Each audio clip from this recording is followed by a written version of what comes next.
way of orientation, these we've been through the servant song, chapter 53, then 54 and 55 were so what chapters for the world. 56, 1 through 8, we have looked at already, and we're up to the point where we're beginning this section that talks about two parties in tension, opposition, peace, and no peace.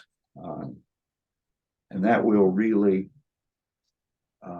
get kicked off in that meeting, first meeting in January. These verses we're going to look at this morning talk about the leadership in the nation, and we will recognize, I think, the leadership. It is for context, this leadership. Isaiah is witnessing, as George made plain yesterday, Isaiah is witnessing the tail end, the decline, the garbage dump, if you will, of the Davidic dynasty. David was the most magnificent king in Israel's history, followed by Solomon, wisest king who ever lived. And it pretty much went downhill from there. Solomon split the kingdom, or it was split as Solomon took charge. And it has gone downhill ever since, probably from about the year 1000. Isaiah is around the year 700. So we've had 300 years of Davidic dynasty, and it's failing. I'm not sure how many human governments, how many dynasties or empires, if you will, have survived that long. The Germanic Empire in Europe is a really long surviving empire. The empire in Russia that died early last century, that was a pretty long-standing empire. But they all have fallen, haven't they? We talk about the Persian Empire. We talk about the Assyrian Empire. George talked about it yesterday. The Egyptians, just through history. Rome. Empires come and go. And I've sort of lived my life in complacency, thinking that the empire that I live in is just going to be there, just not really thinking about the fact that empires fail. That idea has changed in my mind over the last couple of years, I think. So, two parties, problem and a solution. Two oracles are brought together to form this section. The first oracle is the one we'll look at this morning. The second oracle is chapter 57, 1 through 21. And it's really where we see the two parties, the tension between the righteous and those who join cults and forget the Lord. The righteous enter into peace. The Lord dwells with them. The Lord prepares for them a way home. And that is something that we need to get a hold of and remember, and maybe write it on a little note that you carry around in your wallet every day. So that when the temptation comes to feel fear and trepidation, we remember who's in charge and what's going on. I almost stood up when George was preaching yesterday. The very first thing that the angel said to Joseph was, "Do not fear." And we really need to hold on to that. That's going to probably come this Sunday. Is it? Yeah, because we're going to talk about peace, and the presence of God and what it does for us with peace. Yeah. So the righteous enter into peace. The others are abandoned to their idols. Think Romans chapter 1. And they do not find peace. Think Romans chapter 1. So 56:9 through 12, we've got a little outline of these verses here. It is the character of the leaders that's going to be addressed in these short few verses. And it is really heartbreaking, and it just looks familiar to me. It looks like I know what's going on here. So we have a feast and an open invitation to the beasts in chapter 9. At the end of our outline, we have another feast, but this time it's the leaders themselves talking about how wonderful their feast is. It'll be as good tomorrow as it was today, and they'll be just as drunk as they can be, and everything will be good. Like an army party. Yeah, sort of. So leadership failure. Watchmen have no concern for public safety, and we really have two people here: the watchmen and the shepherds. You'll remember last week we talked about the watchmen looking out, protecting from what's out there, the lions and the bears, and the shepherds are those who take care of the flock's needs. So they provide the food and the water and keep the flock safe and fed and keep them out of trouble. So in the middle of that is insatiable self-concern. And that's the problem with leadership, isn't it? They are like the rest of us. They're sinners. And we ought not to be surprised when they, like we, all go astray. So the three intersections of the outline, that is these sections right here, they have three different sets of "they do not know." In the original translation, it's really striking.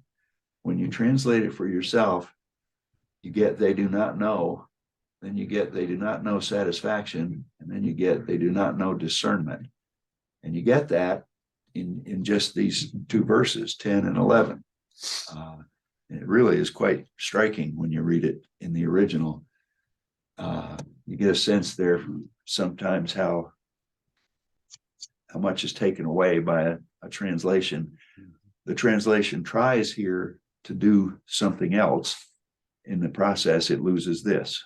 And so it's a trade-off. It's always a trade-off. And you can't fault the translators. You just have to look at more than one translation and be conscious that sometimes it matters.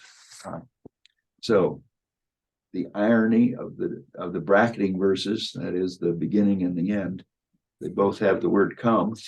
The leaders believe they have it so good, and they seem unaware that the beasts have been invited to this feast. And we're going to see here in just a second. In fact, let's go ahead and read it. Leviticus 26:21.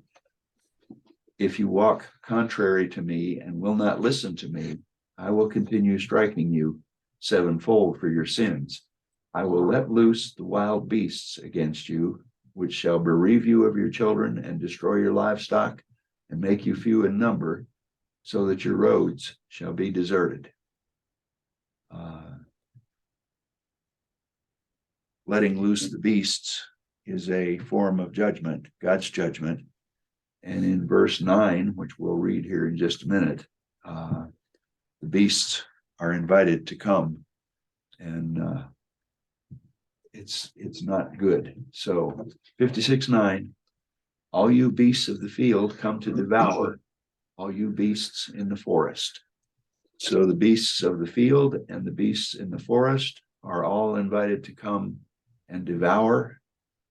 The word "come" appears at the end, and at the end of this little short section here, it's almost ironic. The leadership, the failing leadership, is the one who says "come," and they're inviting the leaders to come and get drunk with us, and because tomorrow's feast is going to be just as good as today's. And so the irony there of God's judgment and them not recognizing the judgment is really quite striking.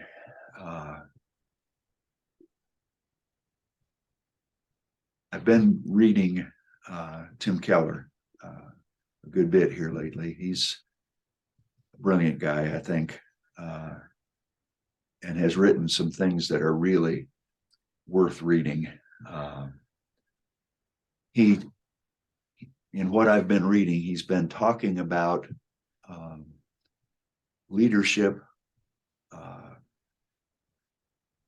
getting mistaken notions, mistaken ideas about what's good, deceiving themselves by their misunderstanding of what they see in front of them. And I think that's happening in our leadership these days. And I've talked about this before, and I hate to recycle this, but we live in a nation that fights over whether it's okay to kill our unborn babies or not. We live in a nation that has said, divorce really isn't that big a deal. We just need to make it a little easier to get a divorce. That family thing, maybe there's a better way. We've got a better way than for people to enter into a covenant that lasts a lifetime. For crying out loud, who could do that? We live in a land that now we're encouraged to celebrate 10th grade boys using the same changing room as the 10th grade girls. We're encouraged to celebrate unisex bathrooms. We're encouraged to celebrate our kindergarten children being invited into a drag queen's presentation.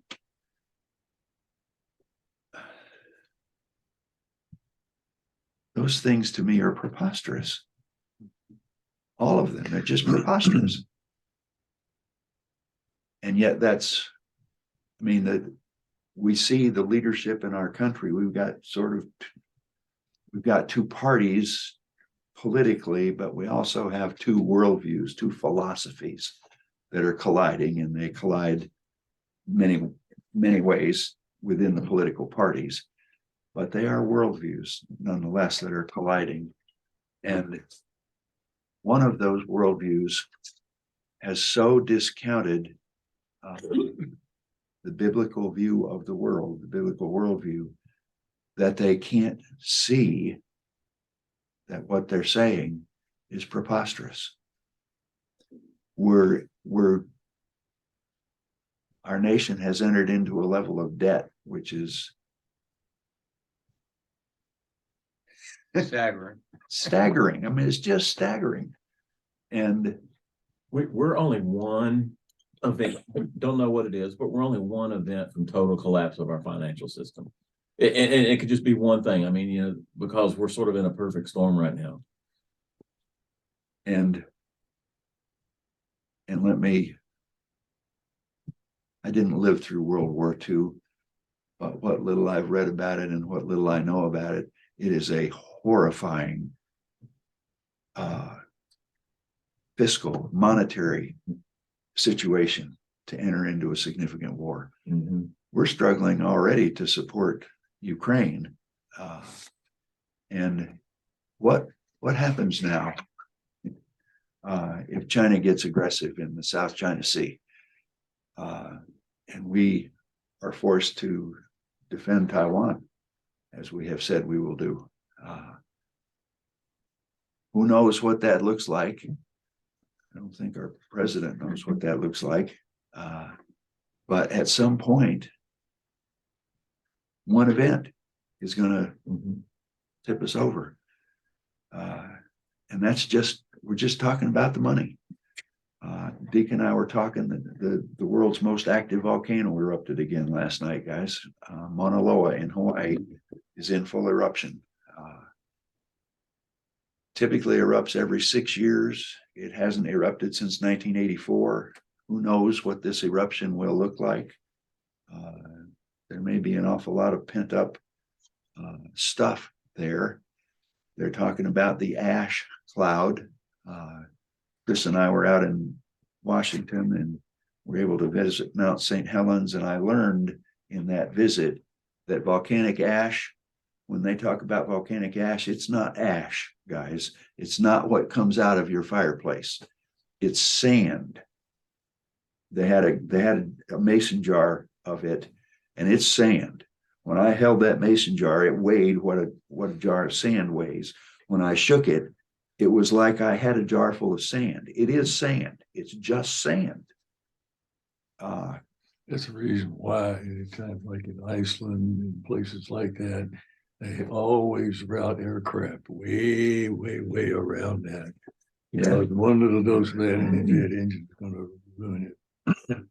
Yeah, I was looking at the Leviticus passage there, and it talks about the judgment coming, and that last phrase there, so that your roads shall be deserted. I was just thinking that during the height of the lockdowns and everything, we would drive around and at first your thought was, this is nice. You can drive around and the roads aren't nearly as crowded. But when you started thinking about what was behind that, it was a little ominous. It was like the reason why is because people are at home, whether due to fear or government intervention, whatever, but after, but it's easy to see something like that that's really a picture of a kind of judgment that's going on, and almost excuse it and sort of almost even feel good about it. But it's like the world is so skewed and upside down that it looks at something like that ought to be alarming, and it's not alarmed.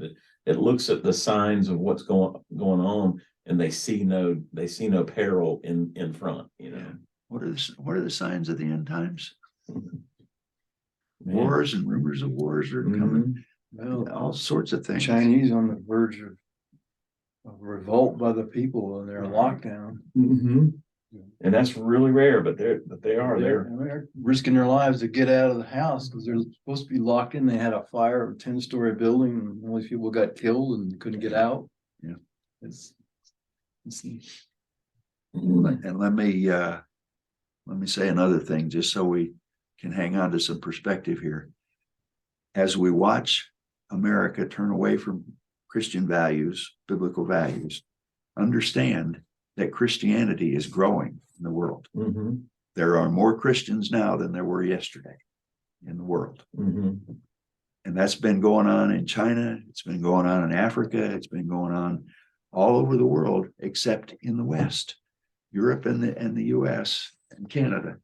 The West, we're where Christianity is dying, but the rest of the world, Christianity is thriving in the midst of persecution. Always does, always has, always will, I think. And so, though it's dying here, Earl may have something smart going on there. hope so. He may be in the right place. And so we got to understand more than just what's right around us, but we really do need to understand what's going on right around us. So, well, David Jeremiah, I was watching, he did a series on the end times, and his explanation for why America doesn't show up in Revelation, why it doesn't appear to be a part of any kind of the end time prophecies, is that such a large number of Christians would be raptured out of America that it would be total economic financial collapse, and America would be totally irrelevant on the world stage. But if you think about it, America is driving itself in that direction anyway. And so he may have a point there if the timing goes like that, but even if the timing doesn't go like that, I think it's entirely possible that America won't matter at some point, and I don't know, I know we can turn this into a super political thing, but I was thinking a lot this past week about the revelation, about the last prayer in the Bible. Even so, come quickly, Lord Jesus. And it's like, we should be praying for Jesus to come, not doing nothing in the meantime, but we should be praying for Christ to come. Deke talked before you guys got here this morning, the financial aspect of America. We're the world's currency, that we're the reserve currency for the world. Mhm. The whole world bases its trade, its foreign exchange on our currency. We're the standard for the rest of the world. At some point, the rest of the world's going to say, hey, you guys are $38 trillion in debt. You don't have the currency any longer. Mhm. You can't have it. And so then it's going to get assigned to whoever's the biggest, baddest actor in the room at the time. And I know who I'm going to vote for, Mhm. who I expect that's going to be. Boy, you talk about a change overnight. If our money is no longer the world's reserve, it will change our economy Mhm. overnight, Mhm. instantaneously. Yeah, we would. So, Need to firm up now. yeah. So all you beasts of the field come. Devour in the Hebrew is simply the verb to eat. There's a verb for devour in Hebrew, and it's not used here. God is just calling the beasts to come and do what they do. Just come and eat. Just as I let the beasts loose, all they're going to do is come and eat, and it's going to destroy you. Yikes. So the judgment scene, we've read already, verses 10 and 11 are going to present justification for the judgment.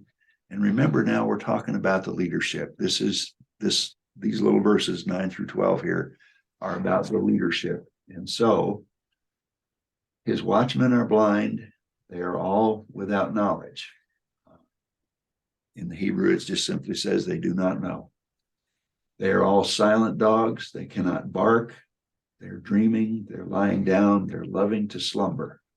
The dogs have a mighty appetite. They never have enough. And that is, they do not know satisfaction. How much is enough? Just a little bit more. But they are shepherds who have no understanding. They do not know discernment.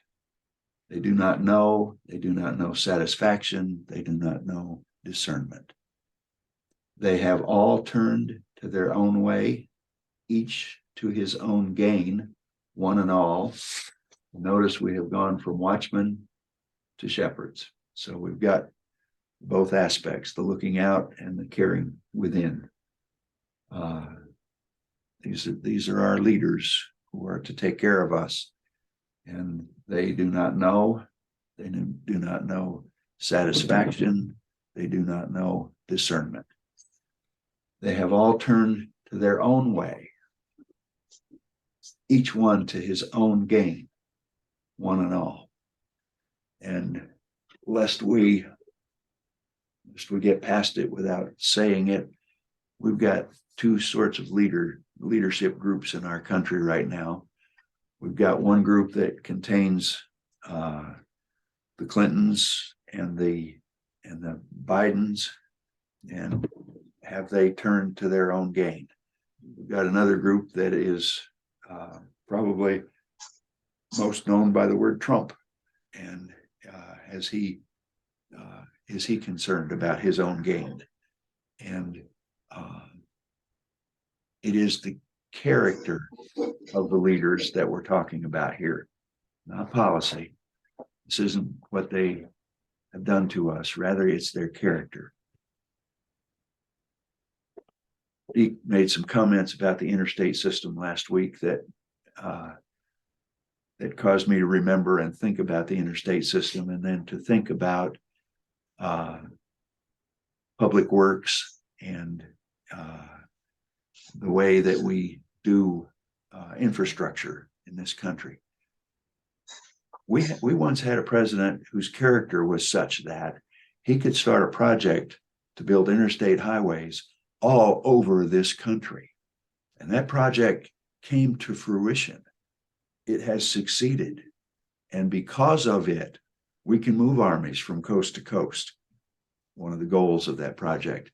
Because of it, an airplane that's in trouble can find an interstate highway within 5 miles can find a place to land that aircraft.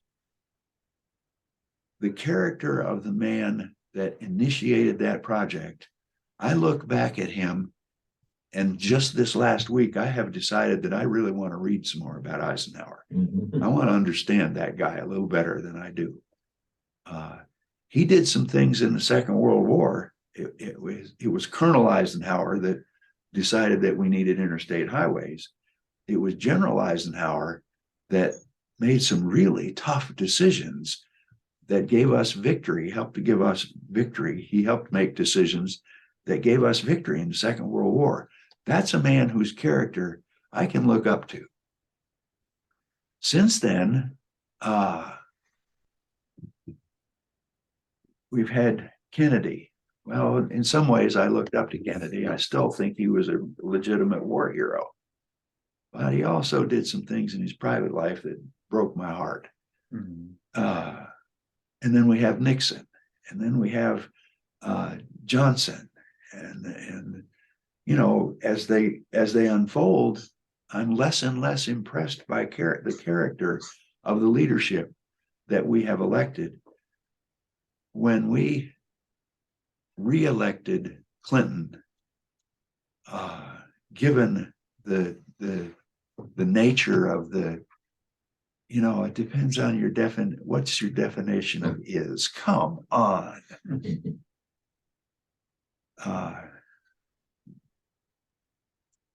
Slimy, just sleazy, slimy character.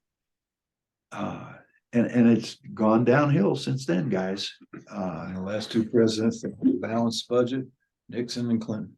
Yeah. They did have some good parts. I will add one thing to this. On August 15th of 1971, Nixon took us off of the gold standard. Yeah. Nothing happened right away. But take a look at where we are now. Yeah. Gold standard We never. start throwing away principles, Yeah. like the Ten Commandments, principles like gold standard that's outside of our control. You end up with some real serious problems, generational problems. Enough of that. You guys know Heinz. Heinz is a financial guy. If you don't know, Heinz is a former vice president of Citibank. When you talk to Heinz about it, Heinz will say, "I was vice president at Citibank when Citibank ruled the world."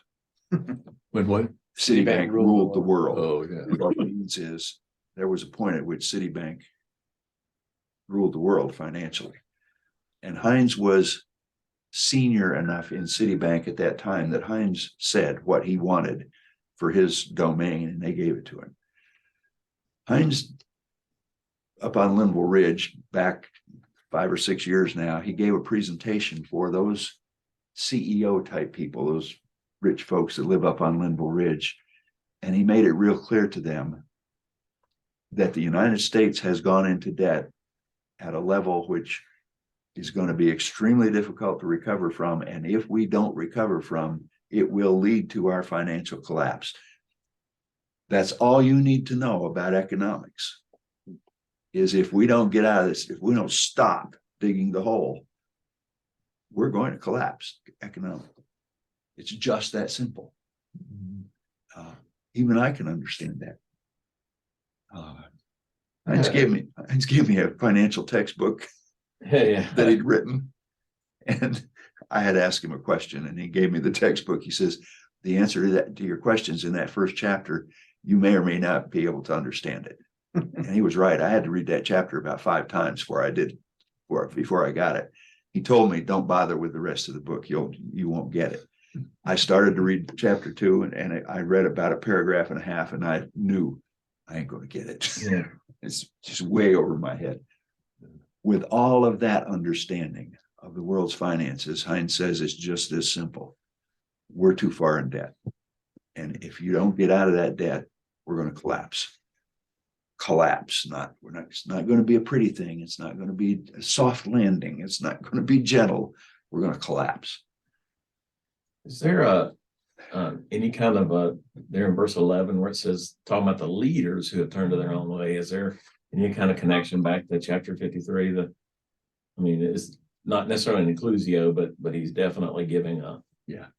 When he says they have turned to their own way, Isaiah is consciously saying, understand that your leadership is just like you. Your leadership also all have turned to their own way. We should not expect our leadership to be anything other than it is. Isaiah was saying to his readers, his first readers, look at what's happened to David's dynasty. Look what's happened to the nation that God has given.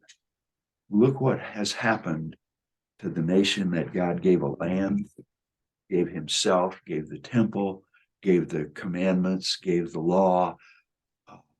We are God's people to bring God to the rest of the world, and we have failed. Our leadership has failed.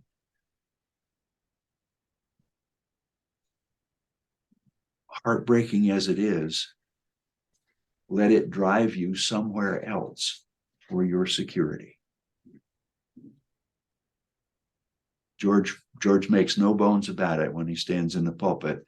He ain't perfect. I'm really proud of my pastor. I love him to death. And I have to temper that with the understanding that he's human. I wish he wasn't, but he is. And though I don't think George is going to drive us over the cliff, I do think some of our other leaders are. And it shouldn't surprise us. My wife has told me over and over again over the last 36 years, you know, they're sinners. What did you expect? Change your expectations, knowing that they're sinners. Be driven somewhere else for your security. Well, I think every follower of Christ has to be super honest in evaluating themselves, because I can tell you in my private moments, I know how quick I could drive us over the cliff. I mean, even sitting here today, just thinking about, the world that we're in right now, gets me to thinking about how would we survive a total collapse, And you know what some of my first thoughts are is like, well, I got guns.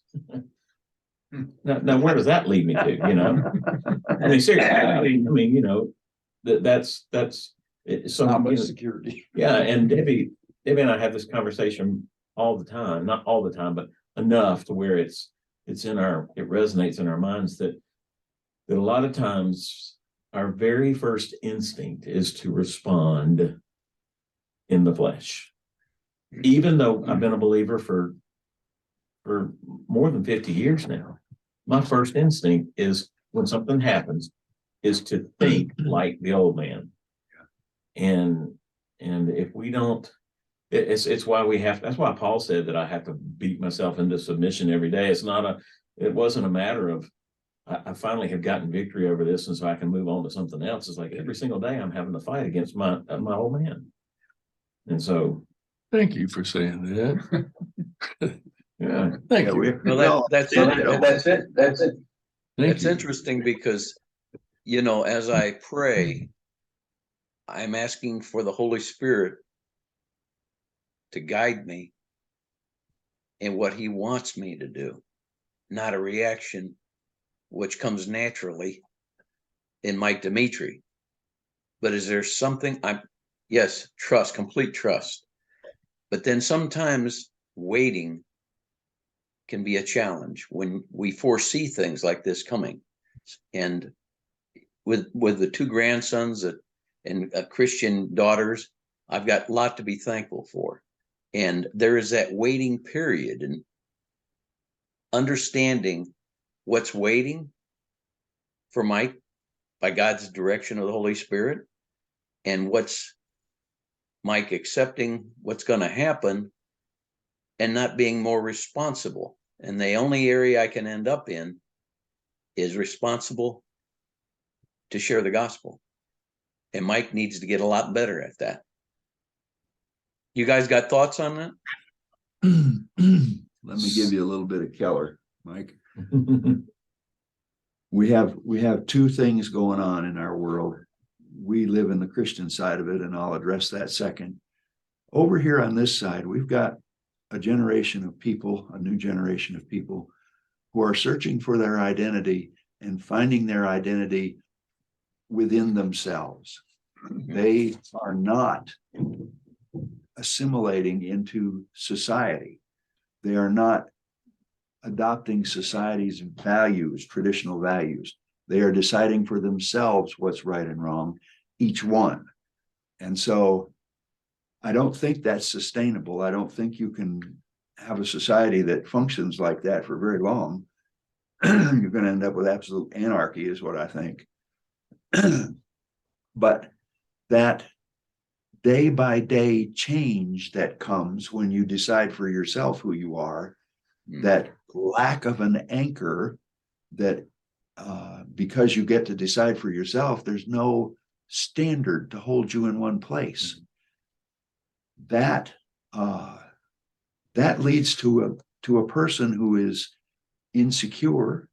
That leads to a person who is either overconfident or terrified of the world around them.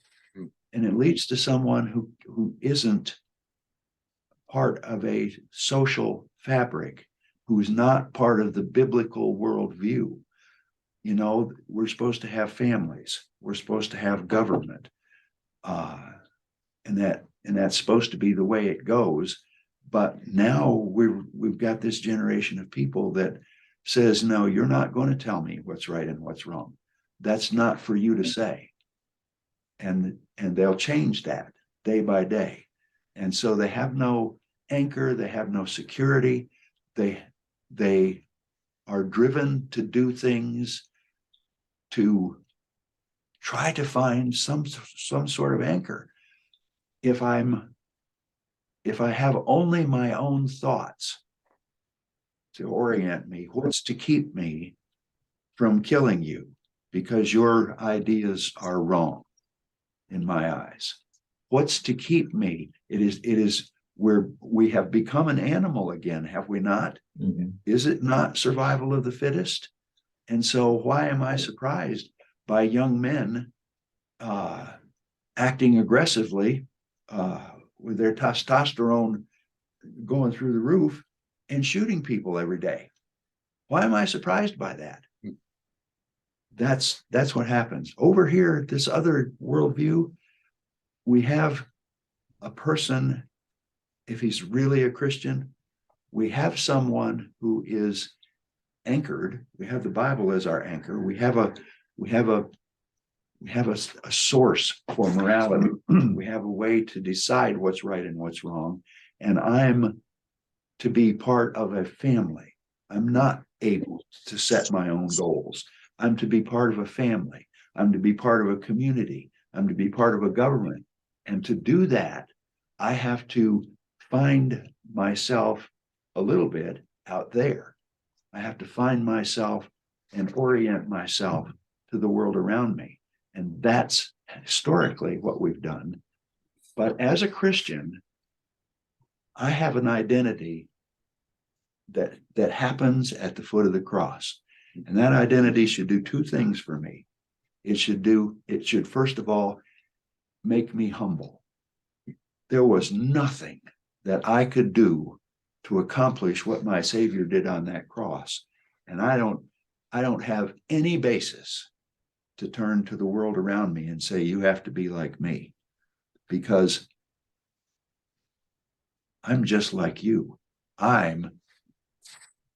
My instincts, my heart is still wrong. After 50 years of being a Christian, my instinct still is to go to the drawer and get the gun out, to the safe and get the gun out. But the other thing that ought to happen to me there at the foot of the cross is that I ought to understand that that's God adopting me, taking me in. So my identity gives me humility, but it also gives me a sure and certain future. It gives me confidence to live. I bring it because my God is my security, my salvation. I'm going to get there face to face with Jesus, not because of anything I do, not because of anything that happens around me in this world. I'm going to get there because of God. And so I must live with humility. I must go to the folks around me in this world and say, yeah, I understand how you think. I used to think just like that, but I've discovered something. And let me share with you what I've discovered. I've discovered security and hope and real value. There's something good that can come out of all of this. Yes, I'm still a mess. I still lie. I still cheat. I still just go down the list with it. I'm not perfect. My dressing up on Sunday morning and trying to look perfect, trust me, it doesn't fool the guy sitting next to me in the pew. And if you think that that's me saying I'm perfect, please understand that's not why I dress up to go to church. I dress up because I'm going to meet my God there, and I want to worship with my best, or I want to worship with an understanding of who he is and who I am and how to dress to get in his presence. We've gotten away from that, and it's okay if we get away from that. I'm not lobbying for coats and ties. I hate wearing a necktie. But there ought to be something that goes on within us that prepares us for that worship. There ought to be something that goes on within us that gets me ready to go to the foot of the cross with my brothers and sisters, and all of us together must recognize in humility who we are, but in confidence whose we are and where we're going. This has a future. This has a hope. This has a reason not to go out and kill my brothers. This has a reason to do the right thing. This doesn't. This autonomy of the self drives itself over the cliff really quickly, I think. It won't work. It can't work. It's going to fail. It's going to drive me crazy in the meantime. But it has no future. It just can't get anywhere. It will fail. But will there be enough of us left to save our nation? Will there be can my children and grandchildren trust in a revival in the United States? I better get humble and get to teaching them and showing them their hope in a big hurry so they understand it and trust in it when the craziness goes over the cliff. I understand what you're saying theologically and philosophically. Now, I turn on the news. Turn it off, Deke. Turn it off. I turn on the news and I hear something and boom, I'm not thinking about what you're talking about. I'm angry and I click it back off. I'm about to wear it out these days. And I turn it off and I say, Lord, why? Why am I getting angry over this? Mhm. Can't you fix that? I don't care what it is, just fix it. And I turn it back on. And about 2 seconds, I'm okay. And then bingo, I get upset again. So what do you do? What do you do in that case? Well, you're right. I turn it off. But am I not supposed to face what evil it comes to me? Let me give you some more Keller. When we look at that, when we see that, we see something that rightly drives us crazy, but we must see it and understand it and let it drive you back to the cross. It has to always take us back to who and whose we are. There's no easy answer to it. There's no, it's funny, but it's not funny. No, it's not funny. It's horrifying if we're honest about it. yeah, it is scary. But if God, now hear me, if I think my God is big enough to fix it, isn't he? Doesn't he have that power? Yeah. We all know he has that power. Yeah. If he is that God, isn't he also big enough to have a plan that you and I don't understand? He is. Yeah. I don't understand. Mm. I really don't. And that's not going to change. I'm not. No, gonna it's not, understand. because we're finite minds trying to understand an infinite mind, and by definition, that can't happen. Yeah. And I can accept that, Much as we try to make. but I still don't like it. I mean, it's, so, You know, and I can't say that I don't have the potential of liking, because I do believe. I really do believe. But what is? I think it might be a really good study to just study God's anger in the scriptures and what that looks like. Because the thing is anger is an expression of an emotion that is actually a God-given emotion. And we know this because in his image, God, there's many places that express, but human anger is not like God's anger. So what does God's anger look like? Well, we know it can be provoked. We know that it's manifested now, but it's also stored up for later. I mean, and how does, so those kind of things are there. And so it's like, you've said it several times. I totally agree that our identity is found at the cross. And I was just sort of expanding on that in my mind just a minute ago and thinking, well, in a sense, it's found at the side of a cradle, and at the feet of a master who's teaching, and at the foot of a savior who's rescued us. And what's the reference in Isaiah right now? God will keep us in perfect peace whose mind stayed on him because we trusted him. I always lose that reference. Is it 51? Yeah, it's somewhere in there, 51:6 or something like that. But anyway, I wanted to say 51:7. yeah. Well, you're close. It must be Well, there somewhere. Well, it may even be, I don't know, but the point is thou will keep him in perfect, I memorized this in King James, thou will keep him in perfect peace whose mind is stayed on thee, where he trusts in thee. And so it's not just thinking about God, but it's trusting God is so there's like a resolute determination to be one who trusts God.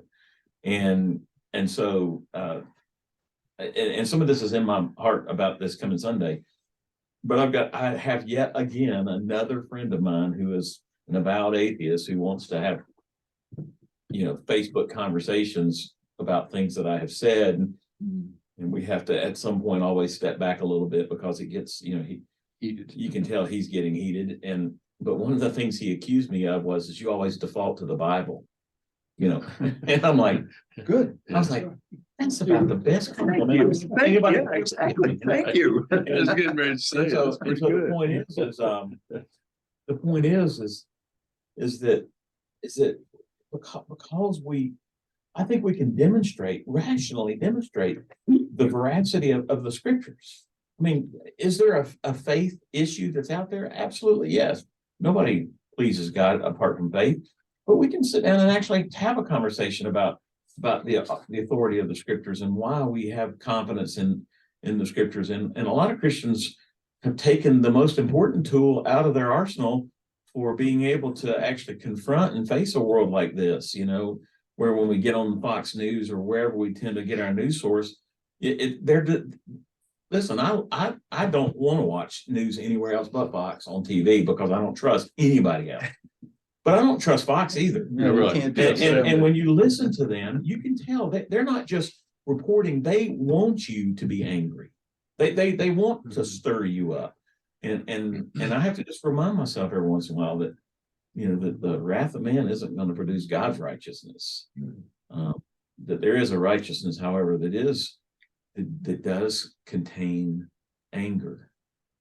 And so if I'm going to be angry, I'm going to need to figure out what it looks like to be angry like God gets angry, and reserve vengeance and judgment and let him have that.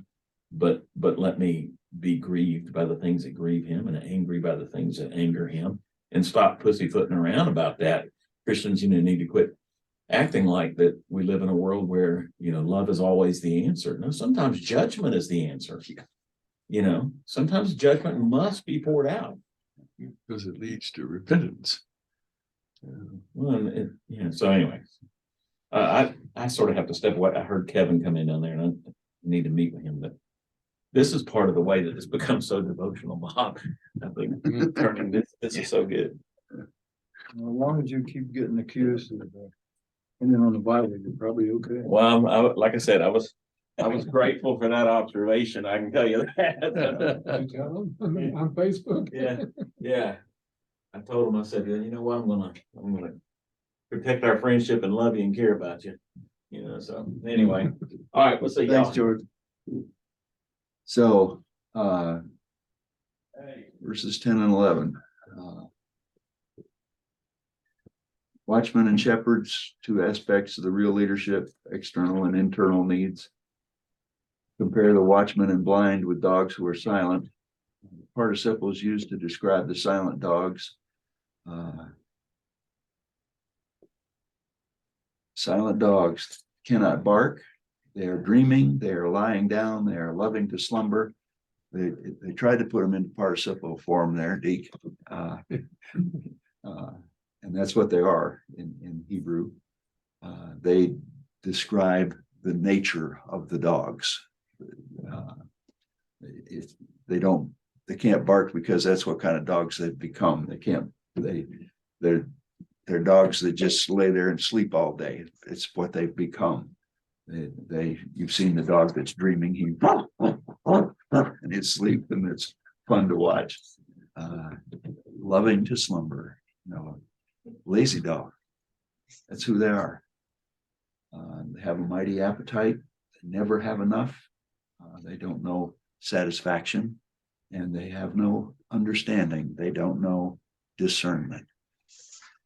If your leadership never gets enough and they aren't able to discern, is there any way they're going to lead effectively?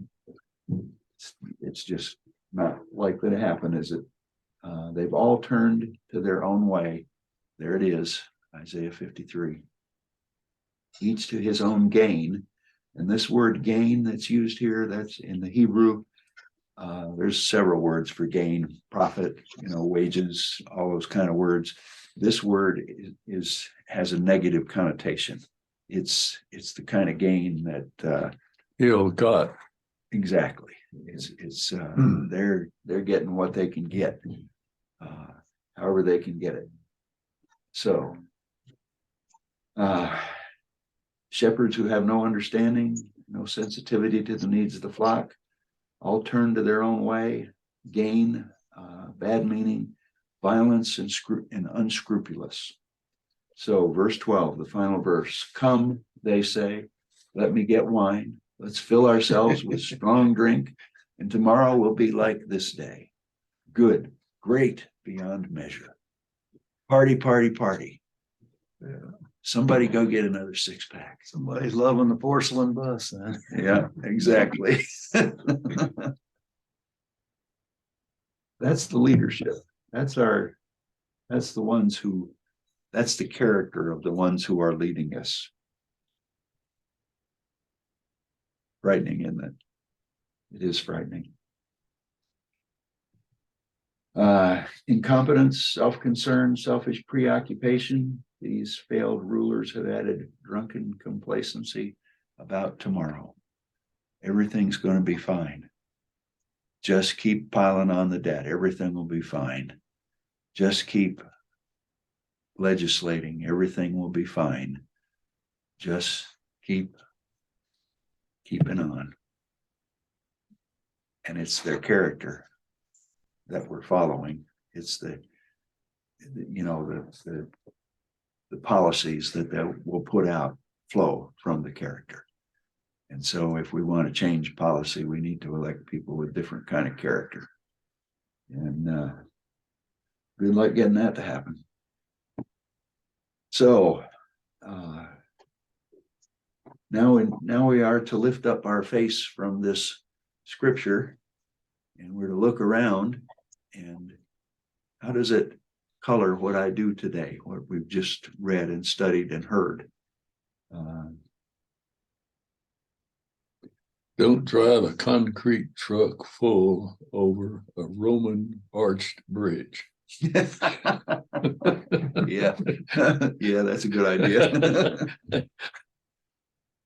Yeah, George said it on his way out the door. He says you have to live in trust, and that trust, my trust from 5 years ago looks different than my trust does today. Back then, I trusted God that He wouldn't let us get where we are today, and He has. So do I stop trusting Him?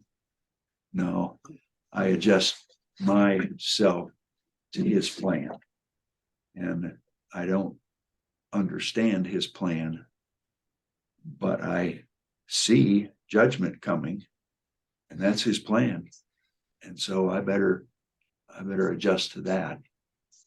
And my trust is not that God's going to get me through to my easy end here.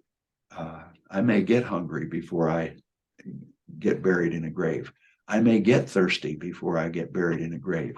I may live under a totalitarian government before I get put in my grave. But when they put me in the grave, I am going to stand face to face with Jesus.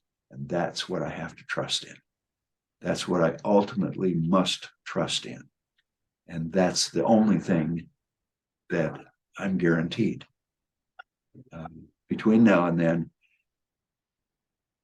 God help us. One of the things, as I was talking about this business, about why can't I get fixed from this anger? And as I look back over the last few years where I've been really frustrated, I realized I've changed some. I begin to trust more, and I'm still upset. I'm still frustrated, but that's the reason I've come to this conclusion that the problem is I'm a finite mind trying to understand an infinite mind, and it's going to take a long time. And that's what's happening, but it's happening gradually. And so I need to trust and rejoice in that and not be frustrated. And I'll probably, I may go 45, 50 minutes without being frustrated again. Then you turn on the television. That's right. Turn on the television. Yeah. That's right. I think, but I've got to go to the dump this morning, so I think I'll keep the radio